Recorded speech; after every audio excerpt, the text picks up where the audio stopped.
with. Now, we've got to get everybody to get into the Soulful Divas. I know we don't have a lot of time, but I have to do a speed round with you on some of my favorites. Please feel free. Feel Give free. me give me an anecdote on the Queen of Soul, Aretha Franklin. But there are about 10, but I'll see what I can. Yeah, give me one. Give me Just one one. because I Well, okay, well, okay, probably the one that's most famous is actually, you know what? I'm not going to give you one of the most famous. It's in the book, but I'll give you one I don't know if it's in the book. I can't remember. even Okay, better, even better. Yes, even better. So but the I'm not. ones in the book are amazing. Yes. Yeah, well, here we are. So Aretha and I, Miss Franklin and I got to know each other very well over years and years and years. So I'm not going to go into the whole history of it, but I will tell you this. On one occasion, she and I talked about different food she liked and food I liked. And on one occasion, it was on the phone, and I said, and I called her Aretha privately. I didn't call her Aretha in public for Miss Franklin. And I said, Aretha, we were talking about soul food. And she said, oh, yeah. I said, yeah. I said, well, I want to tell you about what happened when I first had some chitlins.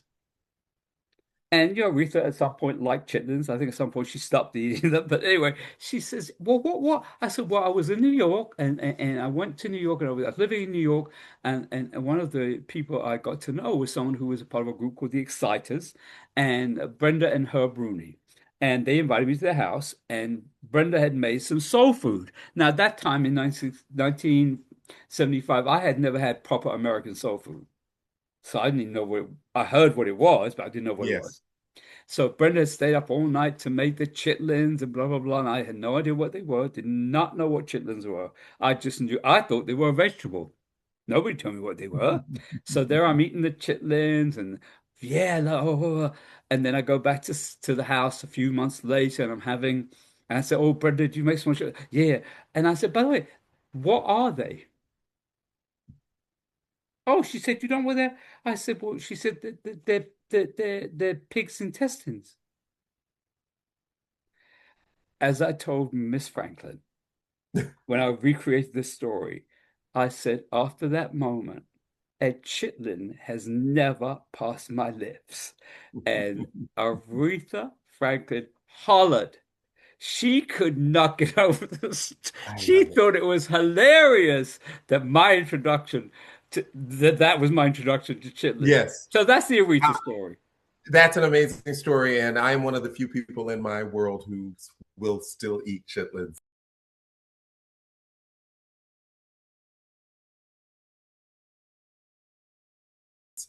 I have to ask you about Miss Diana Ross, who I understand loves a smothered chicken It's and all about the food, gravy man. It's all about from soul food. Roscoe's. Right, so from Roscoe's. Speaking of food, I read that in Soulful Divas. But Yes, yes, tell yes. me something about Miss Diana Ross, who's still at 81 touring, selling out all over the I mean, world. amazing, Brought the world into the New amazing. Year's. Yeah. Mm-hmm. I think probably there isn't really so much a story as just to say that when I did a very in-depth interview, well, one thing I can tell you, I know as a prelude to this interview I did with her for Billboard, it was a Billboard special, and I was so honored to have been chosen to be the person to conduct the interview.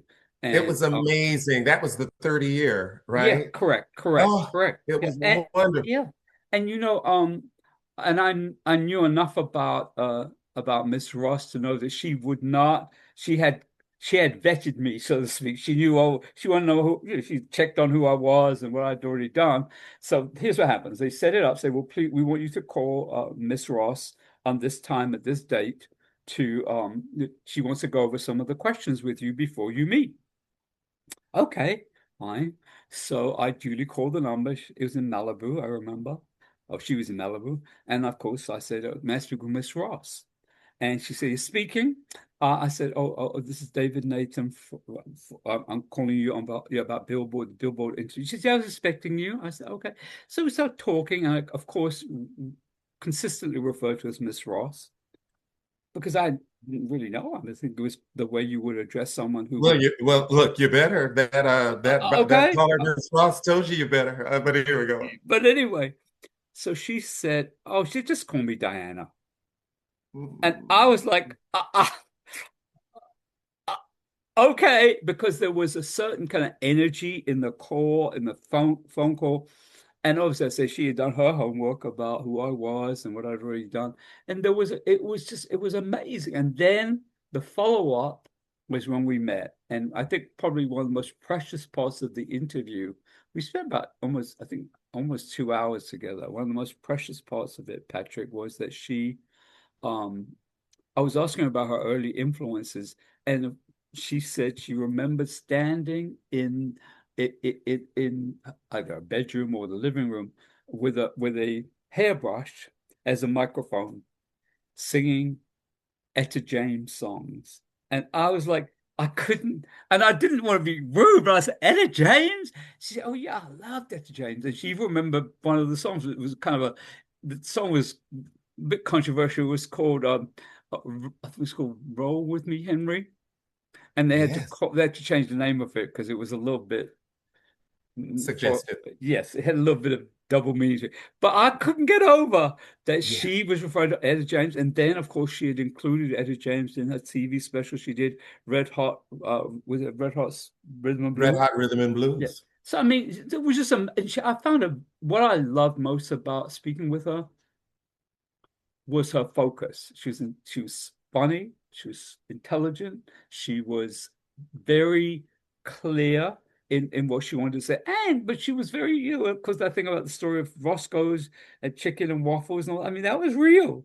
That was Yes, very real. And so what I've always appreciated about Diana Ross is that beyond the image, so to speak, is a very I get the impression of a very warm family person yeah, and for whom it's not a labor of love to get on a stage. She loves what she does. You can absolutely. see, I went to see her in London a few months ago or last year, and wow. I don't have anything Yeah, else to say. You get it. yeah. We are not worthy.